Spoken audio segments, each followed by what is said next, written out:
Son las 12:30 en Bogotá y es hora de continuar en el mundo ahora de France 24. Soy Valentina Torres Sánchez. Acompáñenme a revisar los hechos que son noticia este viernes. Al menos 6 personas perdieron la vida en medio del más reciente ataque de Estados Unidos contra una embarcación en el Mar Caribe. El secretario de Guerra, Pete Hegseth, aseguró sin presentar pruebas que pertenecía al grupo delincuencial venezolano Tren de Aragua. El Pentágono informó además el envío de un portaaviones a Latinoamérica.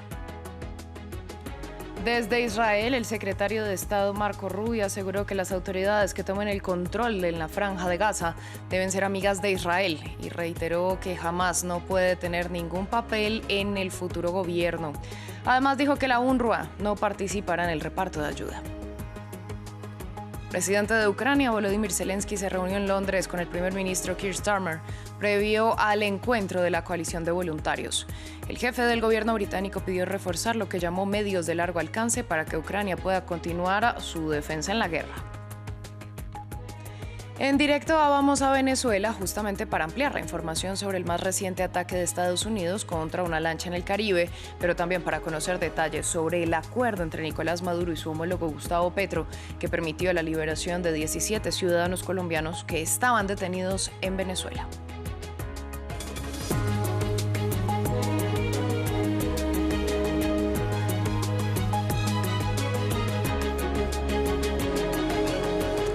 Comenzamos con el último anuncio del Pentágono en su lucha contra el narcotráfico en la ruta por el Caribe. Este viernes, el secretario de Guerra, a través de su portavoz, informó que Estados Unidos enviará un portaaviones y sus buques respectivos a Latinoamérica, lo que reforzaría el número de tropas y aeronaves presentes en la región. En apoyo a la directiva del presidente de desmantelar las organizaciones criminales transnacionales y combatir el narcotráfico en defensa de la patria, el secretario de Guerra ha asignado al grupo de ataque de portaaviones Gerald R. Ford y a su escuadrón aéreo embarcado al área de responsabilidad del Comando Sur de los Estados Unidos. La mayor presencia de fuerzas estadounidenses reforzará la capacidad de Estados Unidos para detectar, monitorear y desmantelar a actores y actividades ilícitas que comprometen la seguridad y la prosperidad del territorio estadounidense y nuestra seguridad en el hemisferio occidental. Un anuncio que se conoce después del más reciente ataque de Estados Unidos contra una lancha acusada de transportar drogas. 6 personas perdieron la vida en los hechos registrados en el Mar Caribe. Según el secretario de Guerra, Pete Hegseth, la embarcación pertenecía al grupo delincuencial venezolano Tren de Aragua y transportaba narcóticos. Todo esto sin presentar pruebas en el 10º ataque de este tipo realizado por la Unión Americana en medio de la declarada ofensiva de Donald Trump contra el narcotráfico. Durante la noche, bajo la dirección del presidente Trump, el Departamento de Guerra llevó a cabo un ataque cinético letal contra un buque operado por el Tren de Aragua, una organización terrorista designada que traficaba narcóticos en el Mar Caribe. Nuestra inteligencia sabía que el buque estaba involucrado en el contrabando ilícito de narcóticos, transitaba por una ruta conocida de narcotráfico y transportaba narcóticos. 6 narcoterroristas hombres se encontraban a bordo del buque durante el ataque, que se llevó a cabo en aguas internacionales y fue el primer ataque nocturno. Los 6 terroristas murieron y ningún miembro de las fuerzas estadounidenses resultó herido en este ataque. Si usted es un narcoterrorista que trafica drogas en nuestro hemisferio, lo trataremos como tratamos a Al-Qaeda. De día o de noche mapearemos sus redes, rastrearemos a su gente, lo cazaremos y lo eliminaremos. En otras noticias, el primer ministro de Canadá, Mark Carney, aseguró que el gobierno está listo para negociar cuando Estados Unidos lo esté. Esto luego de que Donald Trump anunciara el jueves por la noche que ponía fin a las negociaciones comerciales con Ottawa. La decisión se produjo tras la emisión de un anuncio televisivo patrocinado por la provincia de Ontario que usa una frase del expresidente estadounidense Ronald Reagan, pronunciada en 1987, en la que critica los aranceles. Una citación que disgustó al presidente Trump. Es una campaña publicitaria de $75 millones que ha resultado contraproducente, ya que el anuncio contra los aranceles del gobierno de Ontario ha enfadado a Donald Trump. En su estilo impulsivo, decidió poner fin a todas las negociaciones comerciales con Canadá. La Fundación Ronald Reagan acaba de anunciar que Canadá ha utilizado de forma fraudulenta un anuncio, que es falso, en el que aparece Ronald Reagan hablando negativamente sobre los aranceles. Los aranceles son muy importantes para la seguridad nacional y la economía de los Estados Unidos. Debido a su comportamiento atroz por la presente, se pone fin a todas las negociaciones comerciales con Canadá. Encabezado por el primer ministro de Ontario, Doug Ford, un crítico abierto de Trump, el anuncio mostraba un discurso de Ronald Reagan en 1987 en el que advertía de las consecuencias de los altos aranceles sobre las importaciones extranjeras. Parece que están haciendo algo patriótico al proteger los productos y los puestos de trabajo estadounidenses. Y a veces durante un breve periodo de tiempo funciona, pero solo durante un breve periodo de tiempo. Y a largo plazo, esas barreras comerciales perjudican a todos los trabajadores y consumidores estadounidenses. La medida se produce solo 2 semanas después de la visita del primer ministro de Canadá a Washington en un intento fallido por rescatar la relación comercial de 928,000 millones de dólares. Este viernes, Mark Carney aseguró que su país estaba listo para retomar las discusiones con Estados Unidos siempre y cuando estén dispuestos. Reafirmó que un acuerdo será en beneficio de ambos países. En otras noticias desde Israel, el secretario de Estado Marco Rubio aseguró que las autoridades que entren a gobernar Gaza deben ser amigas de Israel, al tiempo que reiteró que Hamás no debe tener ningún papel en ese futuro ejecutivo.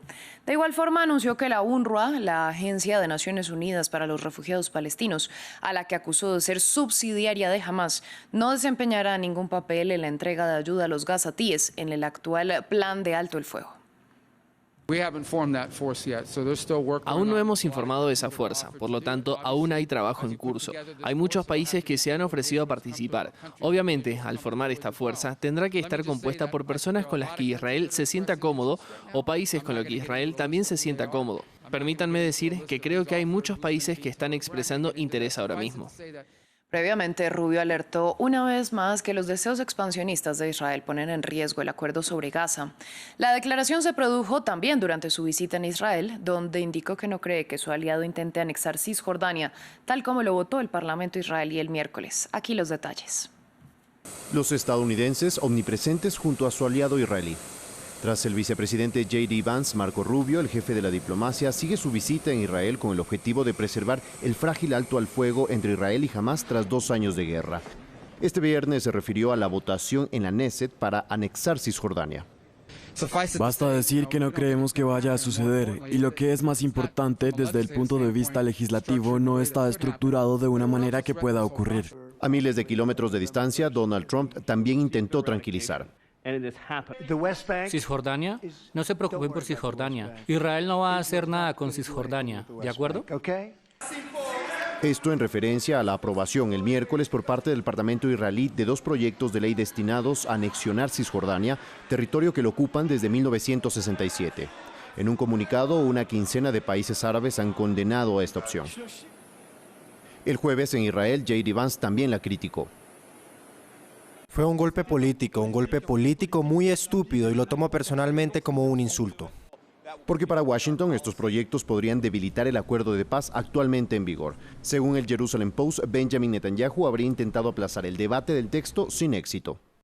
La votación de la Knesset sobre la anexión fue una provocación política deliberada de la oposición para sembrar la discordia durante la visita del vicepresidente J.D. Vance a Israel. Parte de los aliados políticos del primer ministro israelí llevan años reclamando esta anexión, pero Benjamin Netanyahu también había esgrimido esta amenaza tras el reconocimiento del Estado palestino por parte de varios países occidentales. Por el momento, Israel apuesta por la distensión. El gobierno ha anunciado la suspensión del análisis del texto para garantizar el éxito oficial del plan Trump. En Reino Unido, Volodymyr Zelensky continúa en Londres su gira por Europa en búsqueda de apoyo. Después de ser recibido por el primer ministro británico Keir Starmer, se reúne con sus aliados de la coalición de los voluntarios. El presidente ucraniano pide a sus aliados que doten a su país de armas con capacidades de largo alcance para presionar a Rusia a sentarse a negociar el fin de la guerra.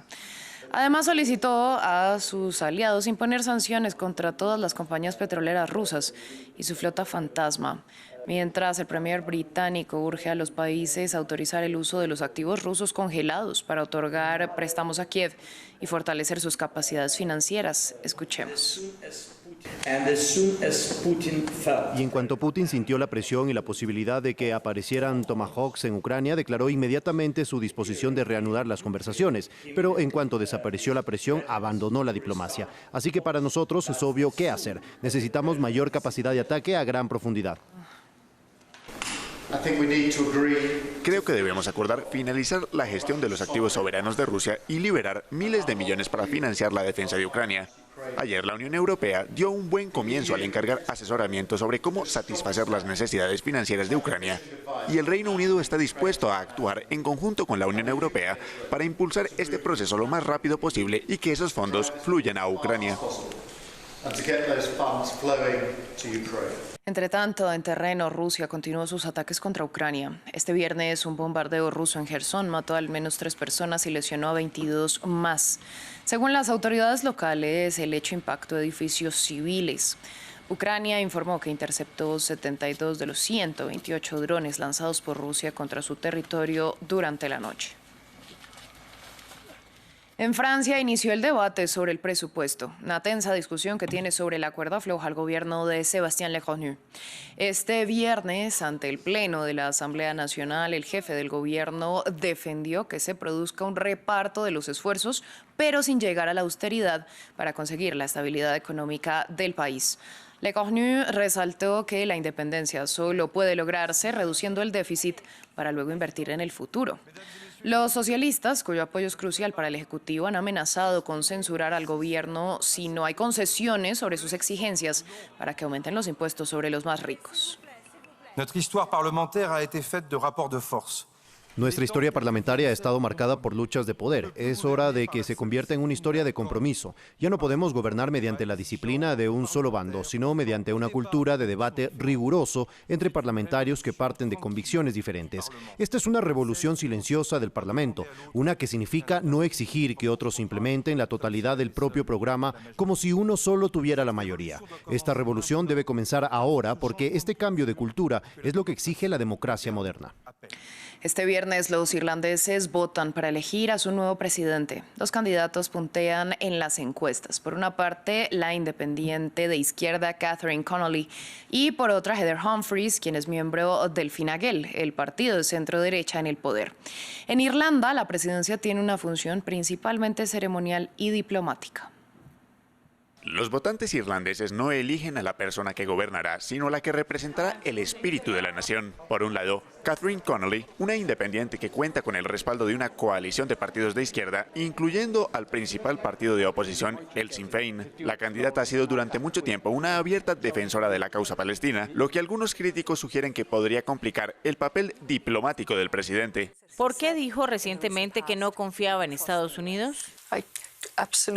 Absolutamente, fue en el contexto del armamento y la provisión de recursos para el genocidio en Palestina. Connolly se enfrenta a la candidata oficialista Heather Humphreys. Durante la campaña, Humphreys se ha visto obligada a defender su participación en las políticas gubernamentales, aunque se presenta como una figura unificadora al ser una cristiana protestante de una región cercana a Irlanda del Norte. Ha habido abusos sectarios en cuanto a mi religión, mis tradiciones y de dónde vengo. Y puedo decirles de dónde vengo. Vengo de una comunidad minoritaria del condado de Monaghan y soy una republicana muy orgullosa. El presidente saliente, Michael Higgins, quien ha ocupado el cargo durante 14 años, es una figura muy querida por la población. Pasó su presidencia hablando sobre cuestiones humanitarias, a veces traspasando los límites de lo que tradicionalmente se le permite expresar a un presidente irlandés. En esta jornada, las autoridades electorales han reportado una baja afluencia de votantes en las urnas. Las estimaciones auguran que solamente alrededor del 40% de la totalidad de los ciudadanos habilitados para sufragar hará valer su derecho. Continuamos con Directo A. En Directo A vamos a Caracas y allí conectamos con Daniela Zambrano, corresponsal de France 24. Daniela, buenas tardes. En principio hablemos del más reciente ataque anunciado por Estados Unidos contra una lancha en el Caribe. Esta vez, según el secretario de Guerra, Pete Hegseth, pertenecía al Tren de Aragua, pero todo esto sin pruebas. Hola, ¿qué tal? Así como ha sucedido en los ataques anteriores, Estados Unidos ha hecho el anuncio sin presentar prueba alguna de quiénes eran los integrantes de estas lanchas que han sido destruidas en el Mar Caribe. A la fecha ya son 10 los ataques contra embarcaciones en el Mar Caribe, una de ellas en el Pacífico, que ha adelantado Estados Unidos en este operativo que ha desplegado en contra del narcotráfico y tras la cual ya van 43 personas fallecidas. En el ataque de horas de la noche, aunque se supo esta mañana ocurrió el día de ayer, murieron 6 personas. personas. El secretario de Guerra de Estados Unidos ha advertido a través de las redes sociales a los narcotraficantes que si eres una terrorista que traficas drogas en nuestro hemisferio, te trataremos como Al-Qaeda, de día o de noche. Mapearemos tus redes, rastrearemos a tu gente, te cazaremos y te mataremos, dando a entender que van a continuar estos ataques en el Mar Caribe. No ha habido un pronunciamiento oficial por parte de la administración de Nicolás Maduro, han sido bastante reservados cada vez que se produce uno de estos ataques contra lanchas en el Mar Caribe que implica a ciudadanos venezolanos. El gobierno guarda silencio, aunque en anteriores oportunidades Nicolás Maduro ha dicho que presenten las pruebas, que se trata de violaciones a derechos humanos y ha dicho que este operativo en el Caribe es una excusa de Estados Unidos para lograr un cambio de régimen en Venezuela. Si por el contrario ha habido pronunciamientos por parte de funcionarios de la Fuerza Armada venezolana que han rechazado cualquier intento de invasión ahora vía terrestre luego de estos anuncios del presidente Donald Trump de combatir también el narcotráfico por tierra. Daniela, discúlpeme, hablemos de ese acuerdo entre Caracas y Bogotá que permitió la liberación de, en principio, se habló de 17 ciudadanos colombianos presos en Venezuela, pero ya la canciller Rosa Villavicencio actualizó la cifra y son 18. Sí, porque se habla que entre los liberados también habría una mujer que fue liberada con anterioridad en Caracas, según lo informó la Cancillería y la Embajada de Colombia en Venezuela. Vale la pena poner en contexto en qué momento se producen estas liberaciones. Recordemos que el presidente de Colombia, Gustavo Petro, no había reconocido el triunfo de Maduro en las urnas tras las pasadas elecciones presidenciales. Sin embargo, en las últimas semanas sí ha manifestado públicamente su apoyo y su rechazo a este operativo que lleva Estados Unidos en el Mar Caribe y que asegura también puede afectar a Colombia, una eventual incursión por tierra a territorio venezolano. Y en este contexto en el que Nicolás Maduro públicamente también ha agradecido estos pronunciamientos de Gustavo Petro, se producen estas liberaciones. Estas personas llevaban incluso más de un año detenidas en Venezuela y algunas de ellas habían sido apresadas luego de las elecciones presidenciales el pasado mes de julio, en la que, recordemos, hubo protestas en todo el país tras denunciar fraude en esos resultados presidenciales. Estos colombianos que fueron liberados fueron enviados a la frontera. Allí los recibía la canciller colombiana, como tú decías, y estaban a la espera los familiares que aseguraban que eran personas inocentes, que no tenían registros judiciales en Colombia, y la canciller decía que tampoco lo tenían en Venezuela, aunque el presidente Gustavo Petro decía que no todos eran inocentes y que iban a continuar las acciones diplomáticas para continuar las liberaciones de otros ciudadanos colombianos. Se hablaba de que había al menos 38 ciudadanos colombianos detenidos en Venezuela. Ahorita fueron liberados 18, por lo que se espera por lo menos todavía queden 20 en cárceles venezolanas. No son los únicos. La ONG Foro Penal ha dicho que en Venezuela hay 866 presos políticos y 97 de ellos con nacionalidad extranjera, y han denunciado también que se utiliza como fichas de cambio por parte de la administración de Nicolás Maduro cuando tiene algún interés político a cambio de estas liberaciones. Pues Daniela, a usted muchas gracias por esta ampliación. Nosotros continuamos con nuestro reportaje del día.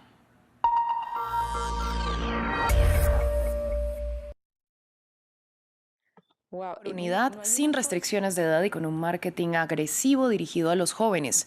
En 2024 se adoptaron nuevas leyes para limitar la publicidad y restringir el acceso al tabaco, pero su aplicación sigue siendo débil. El Ministerio de Salud tiene dificultades para enfrentarse al poderoso lobby que financia escuelas y programas sociales. Esta es la historia.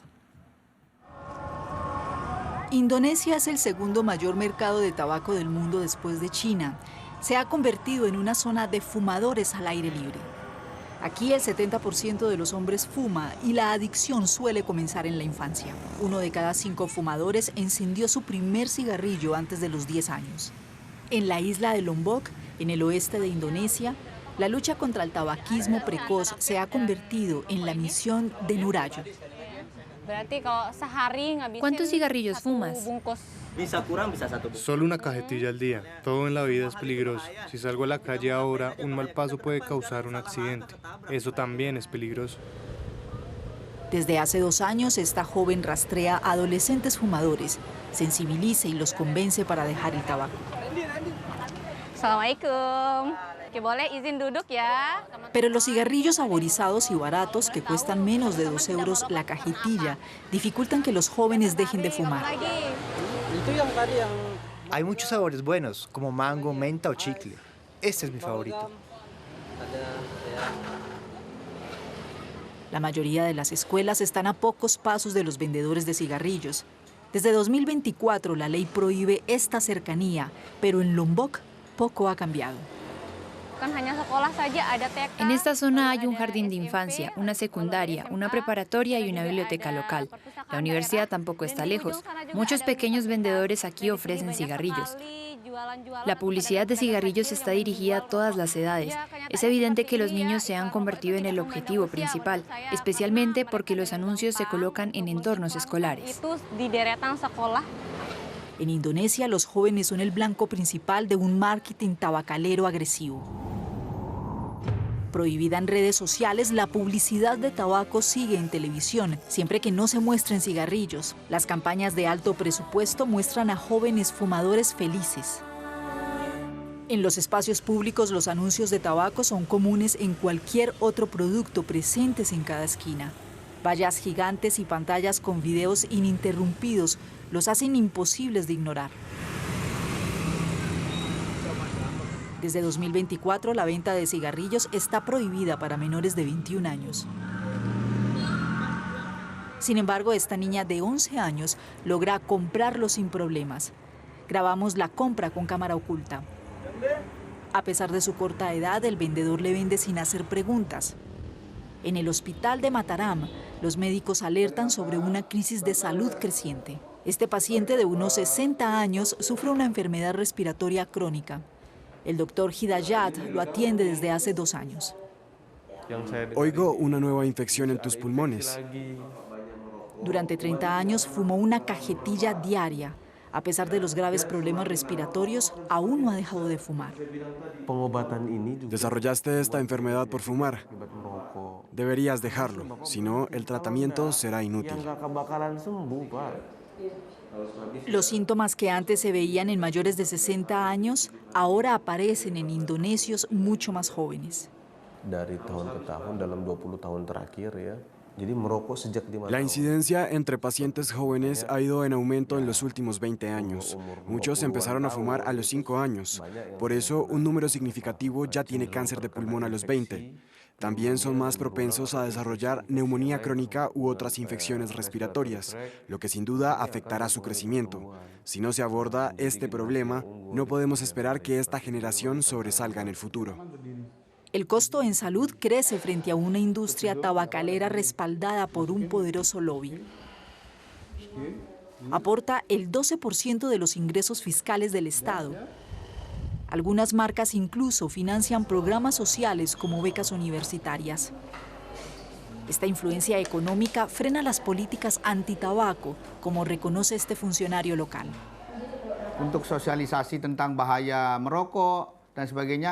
Para concientizar sobre los peligros del tabaco, solo usan advertencias en los paquetes. Pero si realmente queremos reducir el daño en los jóvenes, podemos hacerlo con el precio. Cuanto más caro el cigarrillo, menos se compra, pero en Indonesia eso no va a pasar. Aquí el tabaco lo llaman oro verde.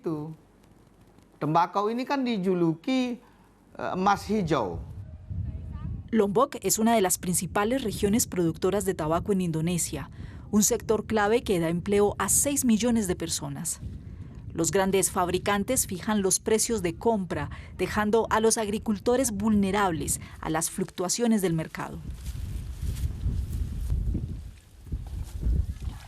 Ya afectados por el cambio climático, Munawir teme que las leyes antitabaco destruyan su sustento.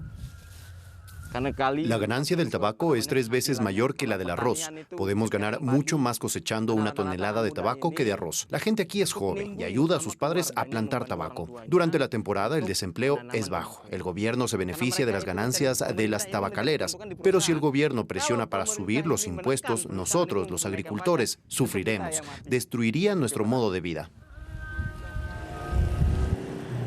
Indonesia sigue siendo uno de los 9 países que no firmaron el convenio de control del tabaco de la OMS. Cada año 300.000 indonesios mueren por enfermedades relacionadas con el tabaco, la principal causa de muerte en el país. Así llegamos al final de este bloque informativo, pero quédense con nosotros que volvemos en breve.